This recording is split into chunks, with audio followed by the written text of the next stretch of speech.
إن الحمد لله نحمده ونستعينه ونستغفره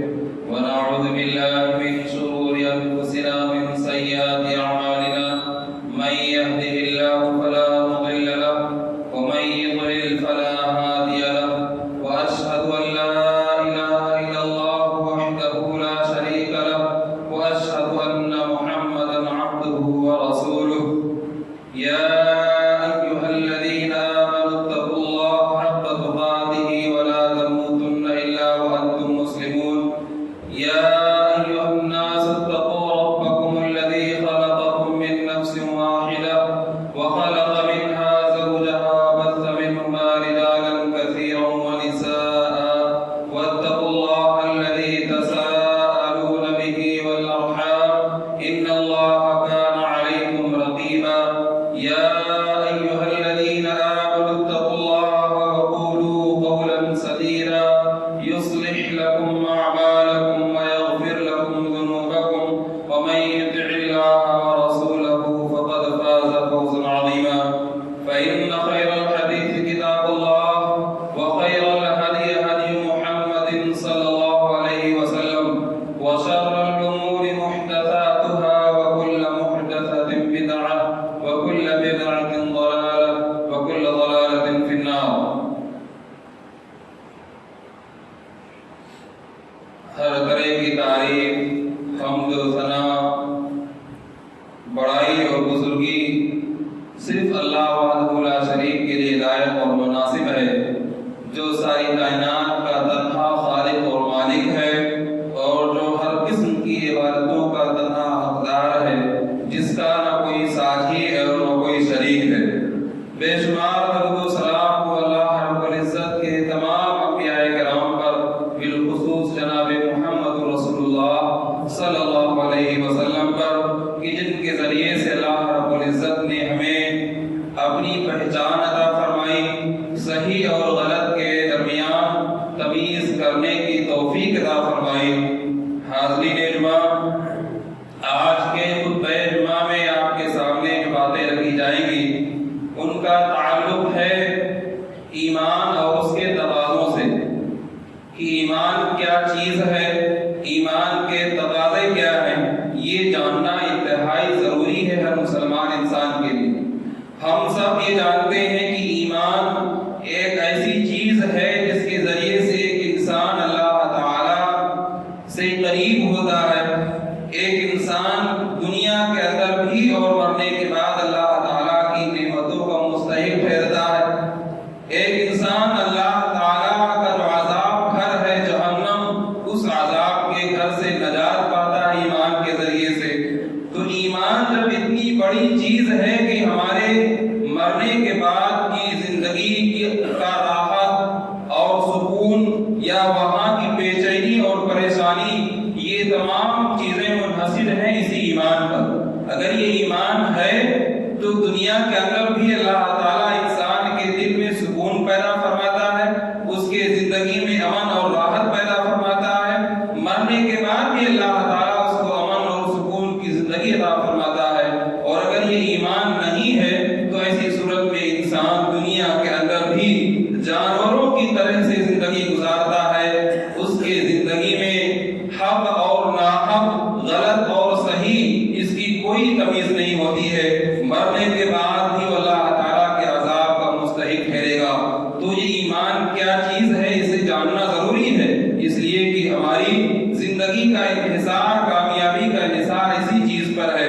اور یہ ایمان کوئی معمولی چیز نہیں ہے بلکہ اللہ تعالیٰ کی سب سے بڑی نعمتوں میں سے سب سے عظیم نعمتوں میں سے ایک نعمت ہے اللہ تعالیٰ جس کے ساتھ خاص نعمت کا ارادہ فرماتے ہیں اس کو ایمان کی دولت سے مالا مال فرماتے ہیں جیسا کہ اللہ وحدہ لا شریک کا ارشاد ہے فَمَن يُرِدِ اللَّهُ أَن يَهْدِيَهُ يَشْرَحْ صَدْرَهُ لِلْإِسْلَامِ کہ اللہ تعالیٰ جس کے ساتھ بھلائی کا ارادہ فرماتے ہیں اللہ تعالیٰ جس کو ہدایت عطا فرمانا چاہتے ہیں اس کے سینے کو کھول دیتے ہیں کس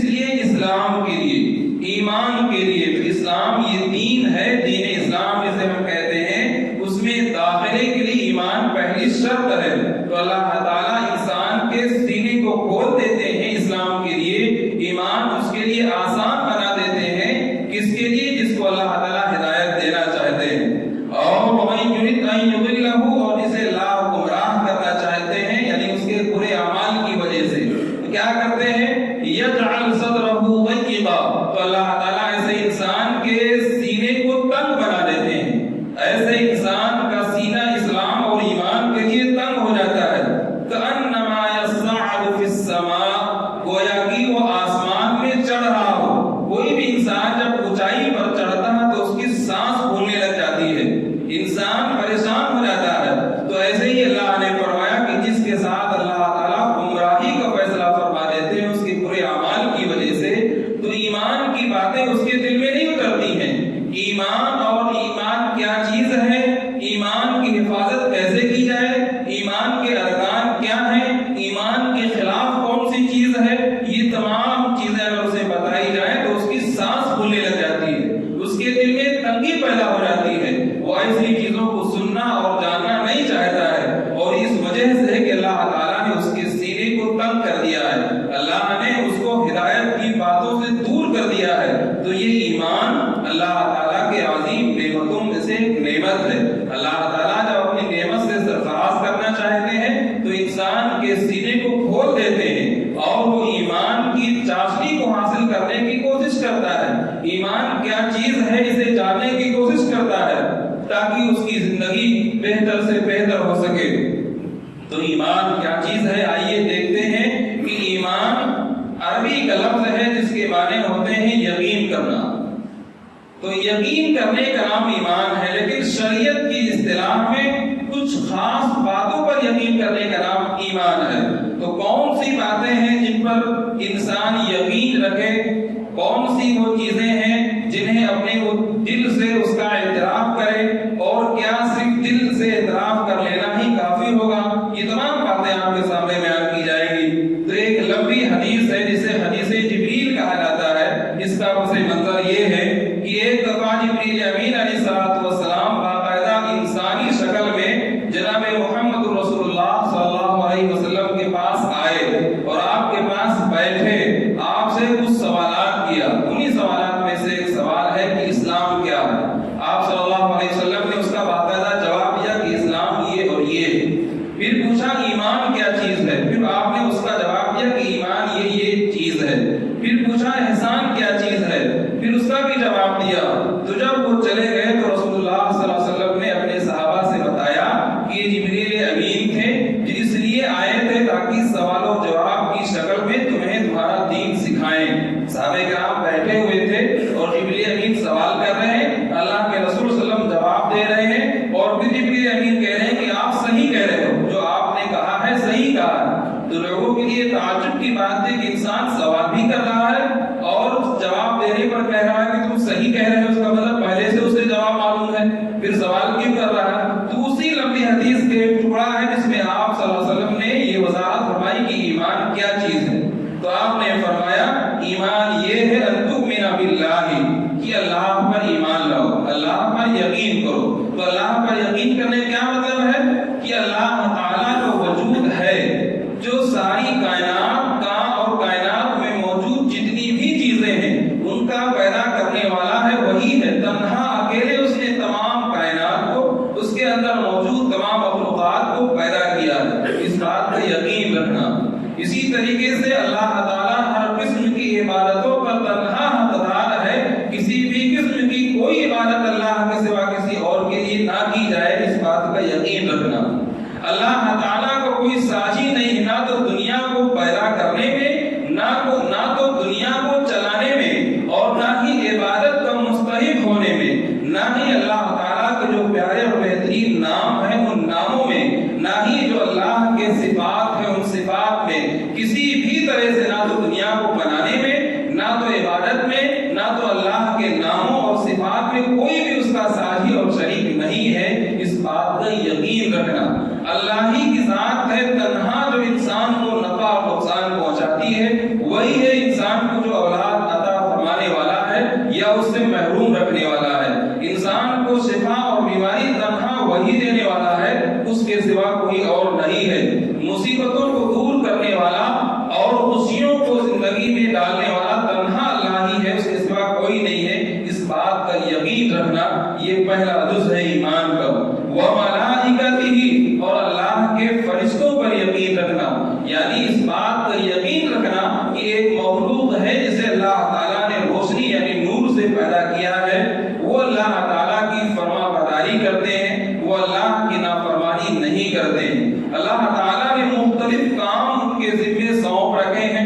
میں سے ایک بڑی تعداد ایسی ہے جن کا کام صرف اور صرف اللہ کی عبادت کرنا ہے، رات و دن وہ اللہ رب العزت کی عبادت کرتے ہیں، اس کے سامنے سجدہ اور رکوع کرتے ہیں، آسمان فرشتوں سے بھرا ہوا ہے، بڑی تعداد ان کی آسمانوں میں رہتی ہے، اس کے علاوہ کچھ بڑے فرشتے ہیں جن کو اللہ نے مختلف کاموں پر لگا رکھا ہے، ان میں سے ایک عظیم فرشتے بلکہ فرشتوں کے سردار جبریل امین علیہ السلام ہیں، جن کا کام اللہ کا پیغام اللہ کے رسولوں تک پہنچانا تھا، اور یہ کام اب ہو چکا ہے، آپ صلی اللہ علیہ وسلم پر یہ کام مکمل ہو چکا ہے، اب آپ کے بعد کوئی ایسا انسان نہیں آئے گا جس کے پاس وہ اللہ کا پیغام لے کر کے آئیں گے۔ اور انہی مشہور فرشتوں میں سے ایک فرشتہ ہے جس کو اللہ تعالیٰ نے اس بات پر متعین کیا ہے، اسرافیل، کی جو قیامت آئے گی وہ ایک پھونک ماریں گے، اس سے ساری کائنات تباہ و برباد ہو جائے گی، وہ اسی لیے متعین ہے۔ ایک فرشتے کو اللہ تعالیٰ نے لوگوں کی روح نکالنے کے لیے متعین کیا ہوا ہے، وہ لوگوں کی روحوں کو نکالتا ہے۔ ایک فرشتے کو اللہ تعالیٰ نے بارش نازل کرنے اور بارش کے لیے ماحول تیار کرنے کے لیے متعین کر رکھا ہے۔ تو یہ تمام باتوں پر یقین رکھنا یہ سچ ہے، اللہ تعالیٰ نے ایسی مخلوقات بنائی ہیں، اور ان میں سے جن کے کام بتا دیے ہیں ان کے بارے میں ان کاموں کے سلسلے میں یقین رکھنا، یہ مخلوق اللہ کی نافرمانی نہیں کرتی ہے۔ اللہ تعالیٰ نے قرآن کریم کے ارشاد فرمایا ہے کہ یہ لوگ وہی کام کرتے ہیں جن کا انہیں حکم دیا جاتا ہے، یہ اللہ تعالیٰ کی نافرمانی نہیں کرتے۔ سورہ تحریم کے اندر اس کا ذکر ہے۔ تو فرشتوں پر ایمان رکھنا، وَكُتُبِهِ، اور اللہ کی کتابوں پر ایمان رکھنا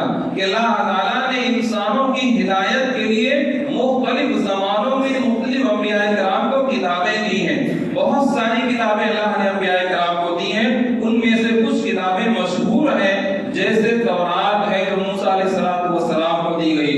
زبور جو داؤد علیہ السلام کو دی گئی، انجیل عیسیٰ علیہ السلام کو دی گئی، قرآن کریم جناب محمد رسول اللہ صلی اللہ علیہ وسلم پر نازل کی گئی۔ تو یہ مشہور کتابیں ہیں۔ اس کے علاوہ ابراہیم علیہ السلام کو کچھ چھوٹی کتابیں جن کو صحیفہ کہا جاتا ہے دی گئی، موسیٰ علیہ السلام کو تورات کے علاوہ اور بھی چھوٹی چھوٹی کتابیں جس کو صحیفہ کہا جاتا ہے دی گئی۔ یہ کتابیں اس لیے دی گئی تاکہ انسان اللہ تعالیٰ کی معرفت حاصل کرے، انسان کو بنانے والا کون ہے، انسان کو اس کائنات میں کیا کرنا ہے کیا نہیں کرنا ہے،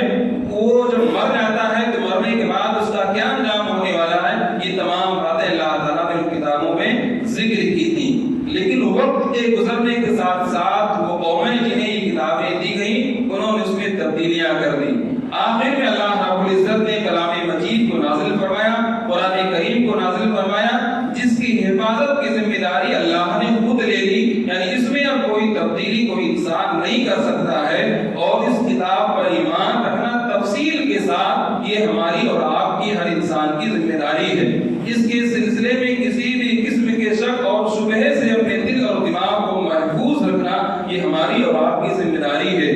گزشتہ جو کتابیں ہیں ان کتابوں کے سلسلے میں ایمان رکھنا کہ وہ کتابیں منسوخ ہو چکی ہیں، اور وہ کتابیں اگر مل بھی جائیں تو اس پر عمل نہیں کیا جا سکتا ہے سوائے ان باتوں کے جن کتابوں کی تصدیق کلام مجید کے اندر موجود ہے۔ کیونکہ ایک دفعہ عمر فاروق رضی اللہ تعالیٰ عنہ کو تورات کا ایک نسخہ مل گیا، وہ اسے لا کر پڑھنے لگے۔ اللہ کے رسول صلی اللہ علیہ وسلم نے پوچھا یہ کیا ہے، تو کہا کہ تورات کا ایک نسخہ ہے۔ تو آپ صلی اللہ علیہ وسلم ناراض ہو گئے کہ ہماری موجودگی میں تم یہ کتاب پڑھ رہے ہو، اللہ کی قسم ہے اگر موسیٰ علیہ السلام بھی آج دنیا میں آ جائیں تو ہماری نبوت کا اعتراف کیے بغیر اور ہمارے اوپر جو کتاب نازل کی گئی ہے اس پر عمل کیے بغیر ان کے لیے کوئی چارہ نہیں ہے۔ یعنی یہ کتاب اب ناسخ ہے، اس کتاب نے گزشتہ تمام کتابوں کو کالعدم قرار دے دیا ہے، ان پر اب عمل نہیں کیا جائے گا، صرف اور صرف آخری کتاب قرآن مجید پر عمل کیا جائے گا۔ اس کتاب کے اندر جو باتیں ذکر ہیں اور دوسری کتابوں میں بھی ذکر ہے اس پر تو ہم عمل کریں گے، لیکن وہ باتیں جو دوسری کتابوں میں موجود ہیں اور قرآن مجید میں موجود نہیں ہیں اس پر ہم عمل نہیں کریں گے، اس کے مکلف نہیں بنائے گئے ہیں۔ تو یہ اللہ کی کتابوں پر ایمان رکھنے کا مطلب ہے۔ وَرُسُلِهِ، اور اللہ کے رسولوں پر ایمان رکھنا، یعنی اللہ تعالیٰ نے انسانوں کی ہدایت کے لیے انسانوں ہی میں سے، انسان کے علاوہ کوئی اور ایسی مخلوق نہیں جس میں اللہ کا کوئی ایک بھی رسول اور پیغمبر آیا ہو، صرف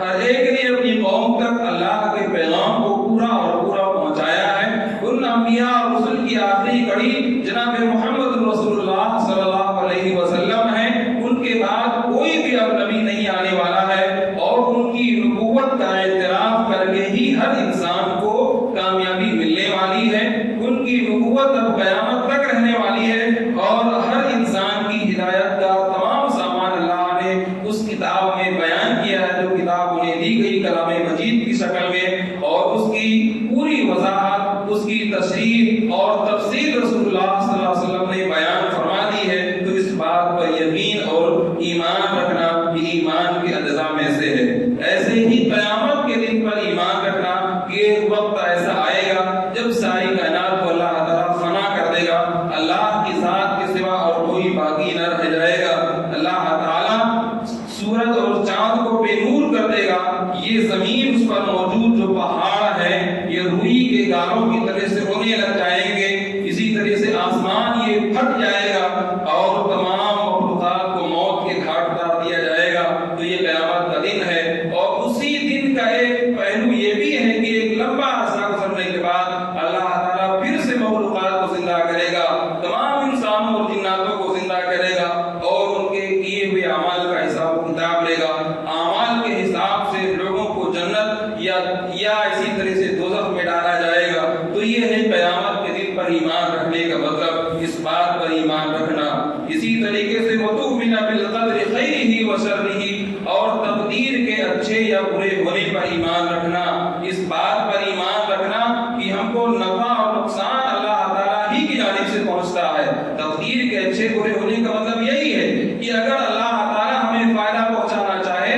تو ساری کائنات کے لوگ اگر مل جائیں تو اس فائدے کو، اس نفع کو نہیں روک سکتے ہیں، اور اگر اللہ تعالیٰ نے ہمیں کوئی نقصان پہنچانے کا ارادہ کیا ہے تو ساری کائنات کے لوگ اس کو مل کر کے روک نہیں سکتے ہیں۔ تو اس بات پر یقین رکھنا کہ نفع اور نقصان یہ تمام چیزیں اللہ ہی کی جانب سے مقدر ہیں، ان کو ہٹانے والا، ان کو دور کرنے والا اللہ کے سوا کوئی نہیں ہے۔ اس لیے اگر فائدہ چاہیے تو تنہا اللہ ہی سے مانگا جائے، کسی مصیبت سے نجات چاہیے، مصیبت سے پریشانی سے دوری چاہیے تو اللہ ہی سے دعا کی جائے، اس لیے کہ تقدیر میں بھلائی یا برائی کو یعنی نفع اور نقصان کو لکھنے والا اور اسے ٹالنے والا اللہ ہی کی ذات ہے۔ تو یہ 6 چیزیں ہیں جن پر ایمان رکھنا، یقین رکھنا ہر مسلمان کے لیے ضروری ہے۔ ان پر یقین کیے ہوئے بغیر کوئی بھی انسان مسلمان نہیں ہو سکتا ہے، لیکن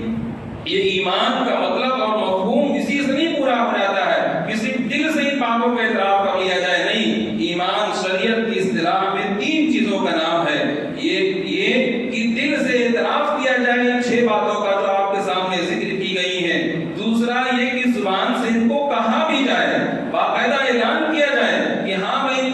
6 چیزوں کا اعتراف کرتا ہوں، ایسا نہیں کہ دل میں رکھا جائے اور زبان سے بھی اس کا اعتراف نہ کیا جائے، زبان سے باقاعدہ کہا جائے، اعتراف کیا جائے کہ ہاں یہ 6 چیزیں ہیں جن پر میں یقین رکھتا ہوں، اور عمل کے ذریعے سے اس کو ثابت کیا جائے۔ ایسا نہیں کہ زبانی طور پر اعلان کر دیا، دل سے مان لیا، بس مومن ہو گئے، اب آپ کے لیے جنت کی نعمتیں جاری ہونے والی ہیں اور جہنم کا دروازہ آپ کے لیے بند کیا جانے والا ہے، ایسا نہیں ہے، بلکہ عمل کے ذریعے سے اس دعوے کو ثابت کرنا۔ تو یہ 3 چیزیں مل کر کے بنتی ہیں ایمان۔ یہ ایمان کی دولت جسے مل جائے وہ کامیاب ہونے والا ہے، اس کی کامیابی میں کوئی شک اور شبہ نہیں ہے۔ اب اس کے بعد ایمان کے کچھ تقاضے ہیں جن کا ذکر آپ کے سامنے کیا جائے گا۔ تو آئیے دیکھتے ہیں کہ ایمان کے کیا تقاضے ہیں، ایمان لانے کا مطلب کیا ہوتا ہے۔ کیا زبان سے ان 6 چیزوں کا انسان اعتراف کر لے، دل سے مان لے، تھوڑے بہت اعمال کر لے،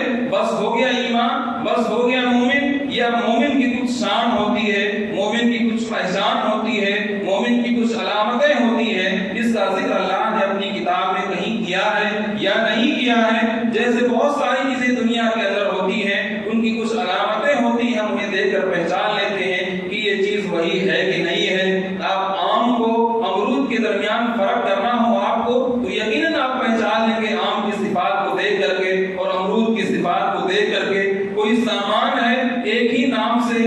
مختلف سامان مارکیٹ کے اندر موجود ہیں، کوئی اوریجنل ہے تو کوئی ڈپلیکیٹ ہے، تو آپ پہچان لیتے ہو۔ تو ایسے ہی مومن انسان بھی دنیا کے اندر پائے جاتے ہیں، کافر کافر انسان بھی دنیا کے اندر پائے جاتے ہیں، منافق انسان بھی دنیا کے اندر پائے جاتے ہیں، تو ان کی پہچان کیسے کی جائے کہ کون مومن ہے، کون کافر ہے، کون منافق ہے؟ تو اللہ تعالیٰ نے ان کی کچھ پہچان، ان کی کچھ علامتیں ذکر کی ہیں۔ اگر ہم چاہتے ہیں کہ ہم مومن کے طور پر دنیا کے اندر جانے جائیں، اللہ رب العزت کے ہمارا شمار مومنوں کے درمیان ہو، تو وہ صفات، وہ خوبیاں اپنے اندر پیدا کرنی پڑے گی، تاکہ اللہ کے فرشتوں کے ہاں، اللہ کے ہاں ہماری پہچان مومنوں کے طور پر ہو۔ ایسا نہ ہو کہ منافقین کے طور پر یا اللہ کے نافرمان بندوں کے طور پر ہماری پہچان ہو۔ تو اللہ تعالیٰ نے ایمان کے تقاضوں کا ذکر کرتے ہوئے، مومنوں کی خوبیوں اور پہچان کا ذکر کرتے ہوئے باقاعدہ ایک سورت ہی نازل فرما دی ہے، سورۃ المومنون کے نام سے۔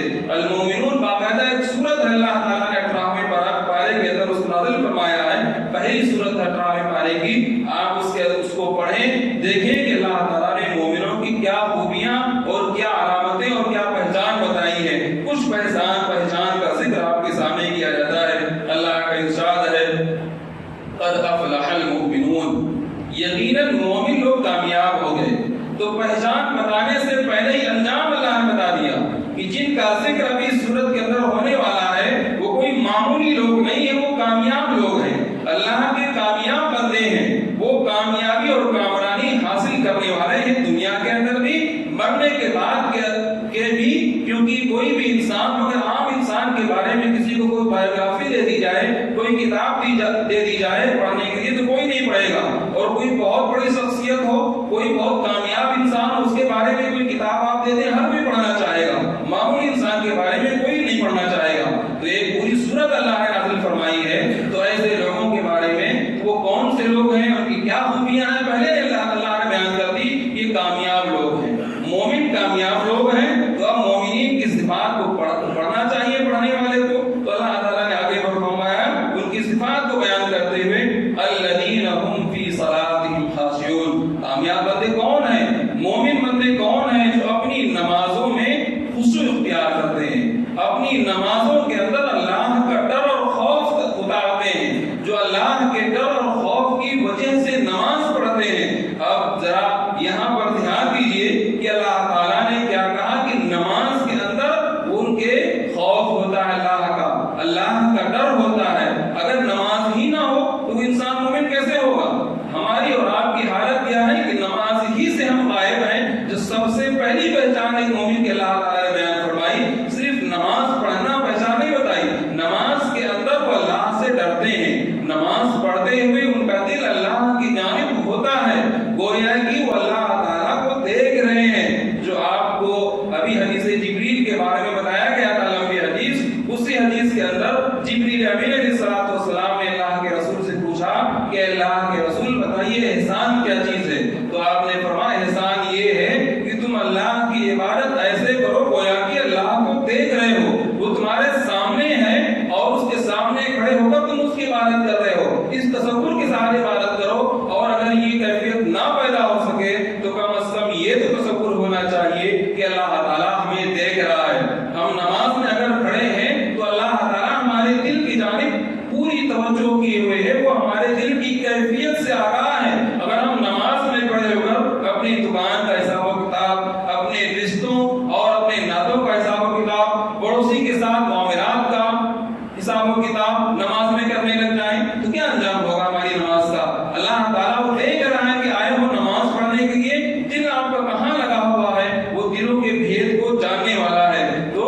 کیا کہا اللہ رب العزت نے کہ نماز کے اندر وہ ڈرنے والے ہیں، تو احسان کو اپنانے والے ہیں۔ احسان یہ ہر مومن کو اپنانا چاہیے کہ آپ اللہ کی عبادت کرو، کم از کم یہ تصور تو ضرور ہو کہ اللہ تعالیٰ ہمیں دیکھ رہا ہے۔ تو اسی کا ذکر اللہ نے کیا کہ اللہ کے مومن بندے جو کامیاب ہیں، جن کے کامیابی میں کوئی شک اور شبہ نہیں، تاکید کے ساتھ اللہ نے کہا قد افلح المؤمنون، یقیناً مومن لوگ کامیاب ہیں، ان کے اس کامیابی میں کوئی شک اور شبہ نہیں۔ پھر فرمایا کہ وہ لوگ جو اپنی نمازوں میں خشوع اور خضوع اختیار کرتے ہیں۔ تو ہمیں اور آپ کو یہاں رک کر کے سوچنا چاہیے، غور کرنا چاہیے کہ اللہ تعالیٰ نے اپنے جن مومن بندوں کی کامیابی کا ذکر کیا ہے، کیا ہم بھی ان میں شامل ہو سکتے ہیں یا نہیں ہو سکتے ہیں؟ ابھی اللہ تعالیٰ نے ہمیں اور آپ کو موقع دیا ہے، ابھی ہمارے غرغرے کا عالم نہیں آیا ہے۔ جب تک انسان کی الٹی سانس نہ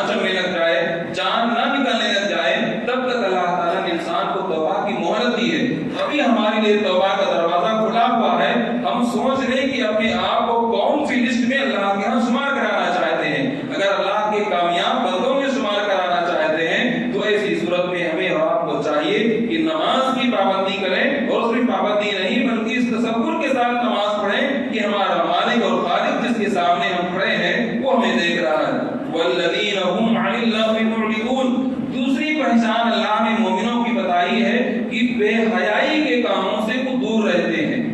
بیکار کاموں سے، بے فائدہ کام جو آخرت کے اعتبار سے انہیں نقصان پہنچانے والے ہیں وہ بیکار ہیں مومن کے لیے۔ دنیاوی اعتبار سے کتنا ہی فائدہ مند ہو لیکن اگر آخرت کے اعتبار سے ہمارے لیے وہ نقصان دہ ہے تو ہمارے لیے بیکار ہے، بے مطلب ہے۔ تو بے مطلب اور بے مقصد کاموں سے اپنے آپ کو وہ دور رکھتے ہیں، بلا ضرورت مجلس قائم کر کے ایسی باتیں وہ نہیں کرتے ہیں، ایسی مجلسوں میں شریک نہیں ہوتے ہیں جہاں آخرت کی اعتبار سے نقصان دہ باتیں ہوں یا اس سے ان کا کوئی فائدہ نہ ہو۔ لیکن ہماری حالت کیا ہے؟ آخرت کو تو چھوڑیے، دنیاوی اعتبار سے بھی کوئی چیز ہمارے لیے فائدہ مند نہ ہو اس میں بھی ہم ملوث رہتے ہیں، ہمارا دن اسی میں گزرتا ہے ایسی باتوں کو کرنے اور سننے اور سنانے میں جن کا دنیاوی فائدہ تک نہیں ہوتا ہے۔ آج ہم مسلمانوں کی پسماندگی کا عالم یہ ہے جو ہم سب سے مخفی نہیں ہے، اور اس کی وجہ کیا ہے؟ یہ کہ ہم عمل سے دور ہیں۔ دنیاوی اعتبار سے بھی اگر دیکھا جائے تو دنیاوی اعتبار سے جو ترقی کے جو اسباب ہے وہ ہم نہیں اپناتے ہیں، صرف الفاظ کے غازی ہیں، صرف لفاظی کرتے ہیں اور صرف زبانی باتیں کر کے اپنا دن گنوا دیتے ہیں۔ تو اخروی اعتبار سے ہمارے لیے جو چیز نقصان دہ اس سے دور رہنا تو دور کی بات، دنیاوی اعتبار سے جو ہمارے لیے بے مطلب بے فائدہ اس میں ہی ہم ملوث رہتے ہیں، جبکہ مومن کی پہچان نہیں ہے۔ مومن کی پہچان یہ ہے کہ بے مطلب کام چاہے دنیاوی اعتبار سے بے مطلب ہو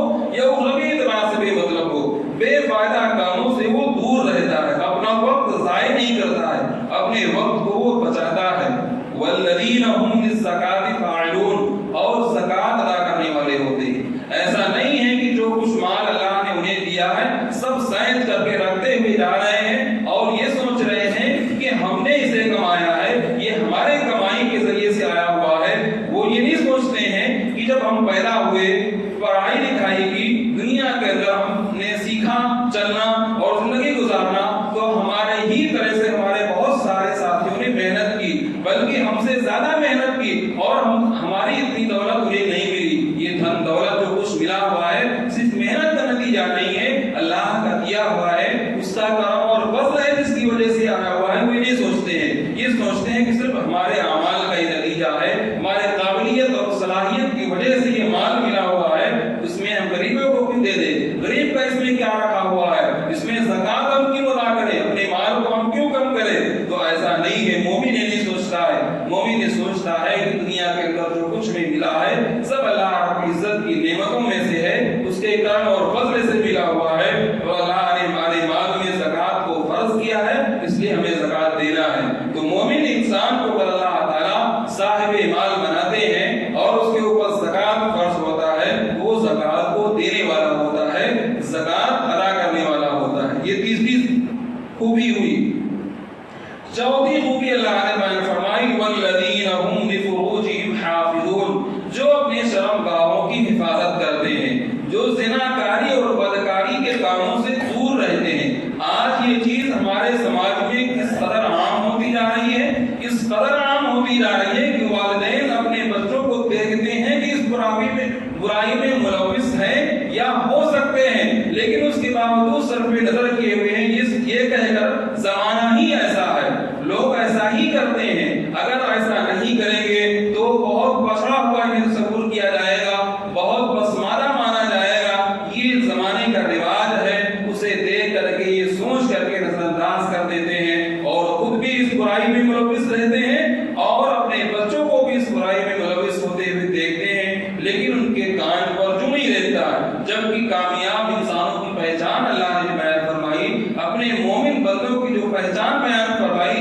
ان کی پہچان میں سے ایک پہچان یہ بھی ہے کہ وہ زناکار نہیں ہوتے ہیں، وہ اپنی شرمگاہوں کو غلط جگہوں پر نہیں استعمال کرتے ہیں، ناجائز جگہوں پر نہیں استعمال کرتے ہیں، نہ ہی اپنی اولاد کو ایسا کرنے دیتے ہیں، وہ اور ان کا گھرانہ اس برائی سے پاک ہوتا ہے۔ والذین هم لفروجهم حافظون الا علی ازواجهم او ما ملکت ایمانهم فانهم غیر ملومین، سوائے اپنی بیویوں اور اپنی لوڈیوں کے، اور جن لوگوں نے اس کے علاوہ کسی اور جگہ اپنی شرمگاہ کی استعمال کیا فمن ابتغى وراء ذلك فاولئك هم العادون، تو ایسے لوگ حد سے تجاوز کرنے والے ہیں، ایسے لوگ اللہ تعالیٰ نے جو حد قائم کر دی ہے اس سے آگے بڑھنے والے ہیں۔ والذین هم لاماناتهم وعهدهم راعون، اور جو اپنے امانتوں کی اور اپنے وعد و پیمان کی حفاظت کرتے ہیں، اگر انہیں امانت دے دی جائے تو اس میں خیانت نہیں کرتے ہیں۔ آج حالت کیا ہے،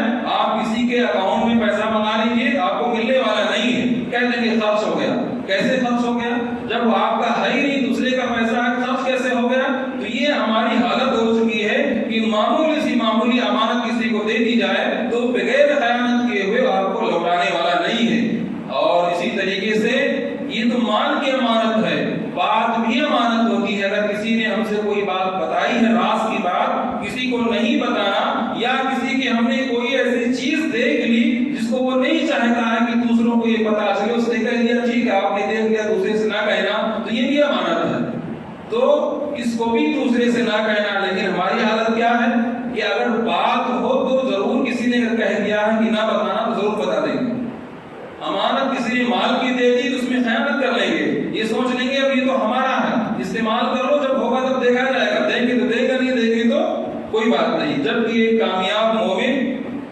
کی پہچان اللہ نے کیا بیان فرمائی کہ وہ اپنی امانتوں کی حفاظت کرتے ہیں۔ کسی نے چاہے انہیں بات کی امانت دی ہو، چاہے مال کی امانت دی ہو، اس میں خیانت نہیں کرتے ہیں۔ بلکہ حدیث میں اللہ کے رسول صلی اللہ علیہ وسلم نے امانت میں خیانت منافق انسان کی علامت بیان فرمائی ہے کہ خیانت کرنا، چاہے بات کی امانت ہو چاہے مال کی امانت ہو، اس میں خیانت کرنا یہ منافق کی پہچان۔ اور مومنوں کی اگلی صفات اللہ نے بیان فرمائی والذین هم علی صلواتهم یحافظون، جو اپنے نمازوں کی حفاظت کرتے ہیں، نماز کی حفاظت کرنے والے ہوتے ہیں، مسجدوں کو ویران اور خالی چھوڑنے والے نہیں ہوتے ہیں۔ اللہ نے جماعت کے ساتھ نماز فرض کی ہے تو مسجدوں میں آ کر کے جماعت کے ساتھ نماز کو ادا کرنے والے ہوتے ہیں۔ اولئک هم الوارثون، یہی لوگ ہیں جو وارث ہیں۔ کس چیز کے وارث ہیں؟ کس چیز کے وارث بننے والے ہیں؟ الذین یرثون الفردوس هم فیہا خالدون، یہی وہ لوگ ہیں جو جنت الفردوس کے وارث بننے والے ہیں۔ یہ جو پہچان اللہ نے بیان فرمائی، ان پہچان کے جو حامل لوگ ہیں، یہ خوبیاں جن کے اندر پائی جاتی ہیں، ان خوبیوں کے حامل انسان جنت الفردوس کے وارث بننے والے ہیں۔ کتنے دنوں کے لیے؟ ایک دن کے لیے یا کچھ دنوں کے لیے نہیں، ہم فیہا خالدون، ہمیشہ اس میں رہنے والے ہیں۔ ایک دو دن کے لیے، ایک سال دو سال کے نہیں، بلکہ ہمیشہ کے لیے جنت الفردوس کے لوگ وارث بننے والے ہیں۔ اور جنت کے سلسلے میں اللہ نے فرمایا کہ اس میں ہر وہ چیز ہوگی جس کا انسان خواہش کرے گا۔ تو یہ ہے چند باتیں جو آپ کے سامنے بیان کی گئیں کہ ایمان یہ اللہ کی عظیم نعمتوں میں سے ایک نعمت ہے، اس لیے ہمیں اس کی قدر کرنی چاہیے۔ اللہ تعالیٰ نے یہ نعمت ہمیں عطا فرمائی ہے۔ ایمان کے ارکان کیا ہیں اسے جاننا چاہیے، اور اسی طریقے سے ایمان کے جو تقاضے ہیں ان کو بھی پورا کرنا چاہیے، تاکہ واقعی میں ہم کامیاب بن سکیں۔ اور اللہ رب العزت نے اپنے کامیاب بندوں کے لیے جنت کا جو وعدہ کیا ہے اس کے ہم مستحق ٹھہر سکیں۔ اللہ رب العزت سے دعا ہے کہ اللہ وحدہ لا شریک ہمیں ایمان کی دولت کی قدر کرنے کی توفیق عطا فرمائے، اور ایمان کو حقیقی معنوں میں سمجھنے اور اس کی اہمیت کو، اسے اہمیت دینے اور اس کے تقاضوں کو پورا کرنے کی توفیق عطا فرمائے۔ ہمیں جب تک ہم جئیں دین اسلام پر جئیں، ہمارا خاتمہ ہو تو ایمان کی حالت میں ہو۔ اللہ رب العزت ہم سب کو اپنے گزشتہ گناہوں سے توبہ کرنے کی توفیق عطا فرمائے، ہماری تمام خطاؤں کو قصوروں سے درگزر فرمائے۔ جو بچی ہوئی زندگی ہے اللہ وحدہ لا شریک ہمیں اس کو صحیح راستے پر گزارنے کی توفیق عطا فرمائے، نیک